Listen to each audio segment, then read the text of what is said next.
Bonjour à tous, ici Stéphane de forex-trader.fr. Nous sommes le 1er octobre 2015, début d'un nouveau mois. Nous sommes aussi le jeudi, demain c'est NFP. Autrement dit, aujourd'hui, il faut faire, à partir d'aujourd'hui, on peut commencer à faire attention. On va parler du câble GBP-USD. Avant d'en parler, je vous rappelle que les investissements sur le Forex sont des investissements risqués, que vous ne devez investir que de l'argent que vous pouvez vous permettre de perdre, que tout ce que je dis maintenant reflète mes vues sur le marché, mais ce n'est pas un conseil pour y investir. En particulier, je décline sous responsabilité en cas de perte financière à l'utilisation de la présente vidéo. Je vais m'entraîner à le dire de plus en plus vite pour ne pas y passer trop de temps.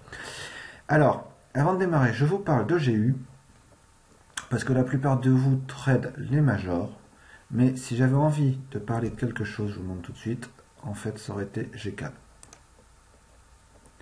Daily, parce que GCAD, voilà, gros chandelier baissier, ok, on a cassé toutes ces SMA et sous 2,03, je vais chercher à vendre long terme, parce que, on va revenir à GU, j'ai eu un potentiel baissier et USD CAD a un potentiel haussier, donc il y a énormément de chances d'un très gros mouvement sur GBP CAD ce mois-ci. Mouvement baissier, regardez-le quelque part dans un petit coin.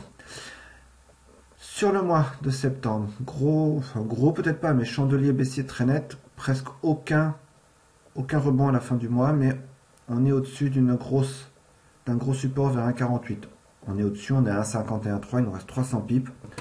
On va essayer d'aller en prendre quelques-uns.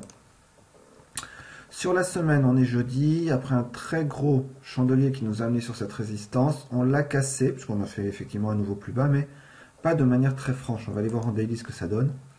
En daily, donc, 1, 2, 3, 4, 5, 6, 7, 8, j'ai même pas besoin de regarder. Là, on commence à avoir une divergence stochastique haussière, mais j'y crois que moyennement, très honnêtement. Ce que je vais faire aujourd'hui, je vais quand même vérifier ce qui se passe au niveau de 1,51,658. On va repasser sur H4 maintenant. Et en particulier, ça c'est la MAS20. Je vais regarder ce qui se passe sur un retest de cette MAS20. Idéalement, j'aimerais bien qu'on revienne la retester par ici, avec une belle mèche qui passe au-dessus et un petit chandelier baissier. Ça m'indiquerait très clairement qu'on va continuer à descendre. Comme je vous l'ai dit, demain il y a NFP. En général, il ne se passe pas grand-chose avant.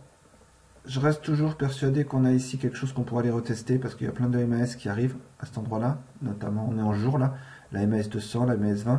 Mais pour aujourd'hui, je vais être modeste, je vais me contenter de regarder ce qui se passe sur le retest de 1,51,6 avec un petit a priori baissier parce qu'on est quand même dans un mouvement descendant. Voilà, c'est tout ce que je voulais vous montrer pour aujourd'hui. Je vous dis une très bonne journée. Demain, je ne sais pas si je fais d'analyse parce qu'en général sur NFP, je ne prends pas de position. Je vais voir ce qui se passe. Juste une petite indication pour certains d'entre vous, ceux qui suivent mon tour d'horizon hebdomadaire, ceux qui se sont inscrits à ma liste de diffusion gratuite. J'ai arrêté de regarder les paires en CHF parce qu'il se passe quasiment rien, et à la place j'ai remplacé ça par des indices, donc le DAX, le NAC, le Nasdaq et ce genre de choses. On verra ça samedi dans le tour d'horizon. Voilà, je vous souhaite une très bonne journée, je vous dis à demain ou à lundi ou à ce week-end pour de nouvelles analyses sur forex-trader.fr. Au revoir.